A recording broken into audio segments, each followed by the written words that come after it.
Well, hello there, ladies and gentlemen, and welcome back to another Destiny 2 weekly reset video. My name is Story, and today is August the 4th, which means one thing, and you know what that is. That's right, we're running up until August the 11th, because that's how things go around here. Anyway, what have we got to do in Destiny 2 this week? Let's have a look then, shall we? If you're new to the game, welcome. Come on in, pull up a pew, and pour yourselves a steaming, nay, piping hot brew. This is the tower map, and on the tower map is lots of little funky icons which represent vendors, and vendors happen to be some of your very best friends because they administer activities to do such as bounties, weekly challenges, exotic quests and whatnot. And if you complete these wondrous things, you'll get some loot, and loot is one amongst many of the reasons that we play. So then, spare parts, vendor challenge. This is from our very own Gunsmith, ladies and gentlemen. The weekly is complete Gunsmith bounties. 8 of his bounties completed will get you some powerful gear at tier 1. Okay?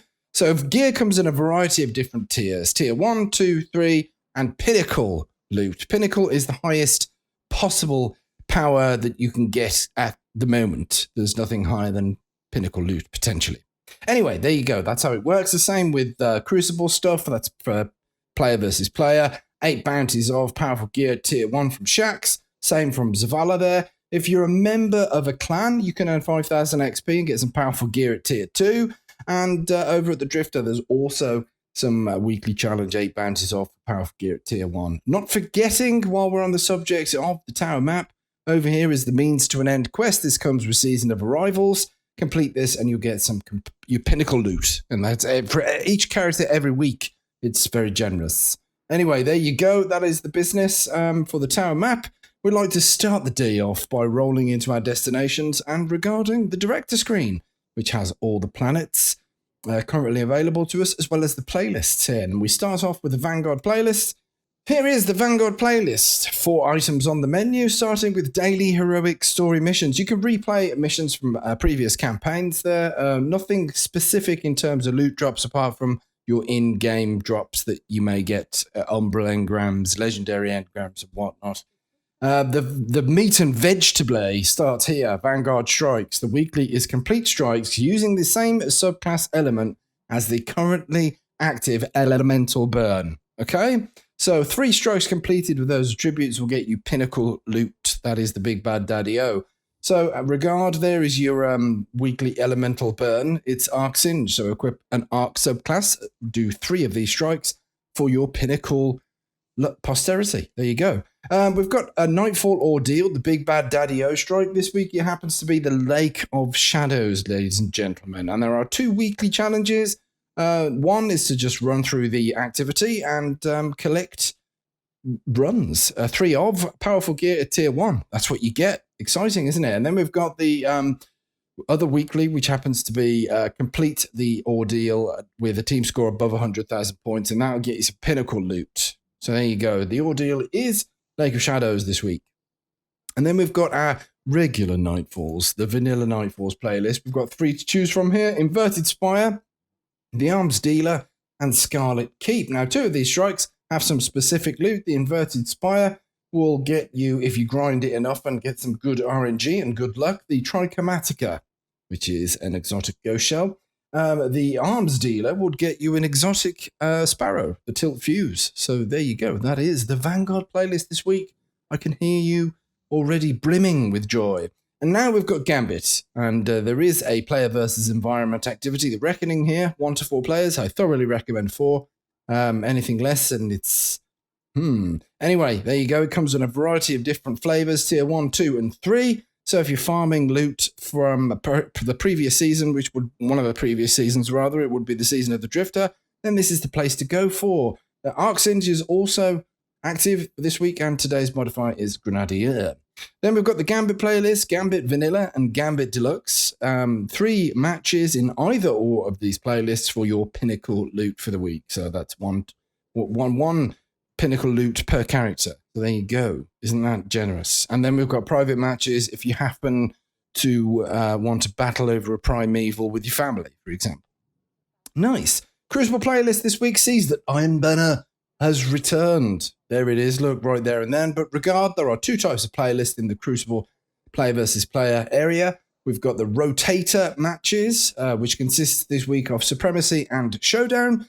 Then there is core matches, which consists of Rumble, Control, Elimination, Survival, Freelance Survival, and Classic Mix. There you go. Iron Banner happens to be a part of the rotator matches. So 4 games completed in the rotator playlist will get you some powerful gear at tier 1. 4 games completed in the core playlists will get you some pinnacle loots. So there you go. There you go. That's all the business. What other activities are there to do? Well, the Flashpoint this week happens to be on IO. There it is. Right here and then. What is a Flashpoint? Well, public events will spawn. There's one happening here in the Lost Oasis in 3.5 minutes time. And get involved in that and you'll watch this progress bar bump up ever so slightly, maybe a quarter if you're lucky. If you can get it heroic, possibly 25%. But anyway, fill this bar up and you'll get some powerful gear at tier 1. So public events, looting lost sectors, defeating the boss and the chest also gets a small amount towards your activities completed as well. So there you go. Flashpoint is on IO. The Moon is a hotbed for activities as well. As we well know, it's one of my favorites. For example, we've got Nightmare Hunts. Weekly challenges are run Nightmare Hunts 3 times for some powerful gear at tier 1. And then there are Nightmare Hunts completed at master difficulty for pinnacle loot as well. Isn't that great? And then, of course, speaking of pinnacle loot, we've got Pit of Heresy Dungeon. There it is. Pinnacle loot for that, as well as the Garden of Salvation raid. It's a 6-man activity, and it's a bally good laugh. I love this raid. It's very good indeed. There's the vendors down here as well. We've got Nightmare Slayer. Defeat 30 of your nightmares for some powerful gear at tier 1. And then Luna's Calling. That is a quest distributed by the lovely Eris Morn with her 3 nice green eyes. Powerful gear at tier 1 there. Nightmare Slayer pertains to Sorrow's Harbour. There is the Altars of Sorrow. It's like a horde mode activity with multiple waves. If you defeat all the waves, then you'll get some stuff. There are 3 different bosses in this game mode. One will award a sniper rifle, another will award a rocket launcher, and another will award a kinetic shotgun. So there you go. Moon's great. Moon gets a thumbs up from me. How about other stuff going on in the Destiny universe? Well, in the Dreaming City, it's Curse Week 1.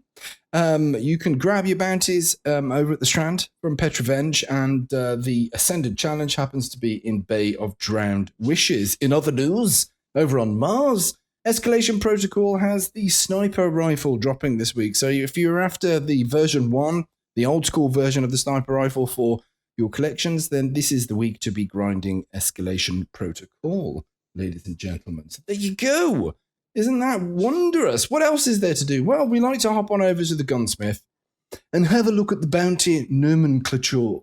Yes. Now, regard. Bounties come in a variety of different flavors. We've got weekly bounties, 2 of, daily bounties, and additional bounties. Now, for the Gunsmith, the weekly bounties award XP, Glimmer, upgrade modules, and some planetary resources. Daily bounties will award mod components and enhancement cores, as well as your XP. And additional bounties from the Gunsmith only award Glimmer. So all of these bounties, bar the additional ones, will give you components that will enable you to upgrade or infuse your gear, which is quite a handy thing. So I thought I'd point that out, especially for the newbies. All right. Then we've got some material exchanges. An armor mod and a weapon mod. These rotate on the daily reset, so if you've got these or if you're not interested in these particular ones, just wait 24 hours and they change. Today we have Storm of Lead, that's gaining super energy on machine gun final blows, and we've got counterbalance stock for your weapon as well there. As well, there's some materials that you can exchange for incredibly exorbitant more materials. There you go. It's worth running over to other vendors to have a little butchers at their bounties because, and this is a great segue, amazing. Anyway, here's your weekly bounties. These will award XP Bright Dust, note of that, a Glimmer, a Crucible tokens, and Valor rank points, which is your ranking in Crucible. But Bright Dust is quite important, and additional bounties from Shax, as well as a Valor at the Vanguard and the Drifter, will give you additional Bright Dust as well. Now, Bright Dust is pretty cool because you can earn this in-game for your time and effort and spend it in the Eververse store, which is where we finish the video right here and now. Look at, here is the Eververse store full of glorious cosmetic items. And you can spend your real money by means of purchasing silver, or you can spend your bright dust. Now, this is the featured exclusive section here. We've got Ahead of Its Time, weapon ornament for the Wardcliffe coil. We've got spring showers, which is a little bit sad, look. We don't want to be wet, but we've got our umbrella. We should be happy that there's an umbrella, but maybe we don't want to be alone. Nobody does, really. And then there is the Path to Convergence weapon ornaments for... exotic armor ornament for the Transversive Steps. Lovely job. Then there's the Elegant Whirl emote. It's fantastic. Then we've got Minuscule Melody. We're playing the smallest violin, but it really looks like we're kind of compacting a booger there. A bogey. A bit of snot from the nose. Yeah, that's what it is. It's a bogey emote. Anyway, there is also the daily stuff. Check back each day, and this section here will change. PS1 shell at the moment, and this will change under the daily resets, which is good. That's nice. And then we've got a little exclusive Bright Dust section down here, which happens to have the Galvanic Fork Exotic Sparrow, the Air Riff multiplayer emote, and Jackarina. You might be after this. It's a very nice shader. Look at that. Isn't it silvery and black and stuff? Isn't it great? Anyway, we've also got the seasonal stuff here. All the ornaments, emotes, finishing moves, all kinds of stuff. So browse that at your leisure, but be aware that some items may become unavailable for purchase. If they don't become unavailable, they'll end up here in the archive. Again, peruse at your leisure. There's plenty of stuff to have a look at here. And then there is the Bright Dust section. This is the exclusive Bright Dust section for the week. This week we have the Dubious Correlation emote. We're drawing up our plans. And then there is the Golden Pride Aslan Witch in the Wardrobe style Sparrow there. We've got a Sailing Shield, ship, legendary Yellow Spear shell, the Eager Beaver emote, Rub the Hands, that's it. And then we've got a Better Specimen. This is an ornament for the bug gun. What's a face? What's it called? Xenophage. There you go. I'm going to have that, actually. I don't have that in my collection. Now I do. Then there's the Tetrahedron Projection. That's for your ghosts. There's a whole bunch of shaders and transmat effects there. There's a Hive Arrival. If you have missed that from the very first season in year one, then there it is. You can have it right now. It's cool. Look at it. Yeah, it's very sinister. But that, ladies and gentlemen, wraps up the weekly reset video from August 4th up until August 11th, ladies and gentlemen. Can you believe how fast time is flying? I can't believe we're in August already. But anyway, have an absolutely wonderful week in Destiny 2 this week. I hope you get all the things that you're grinding for. And take care of yourselves and each other. In the meantime, smoke me a kipper, because we'll be back for breakfast.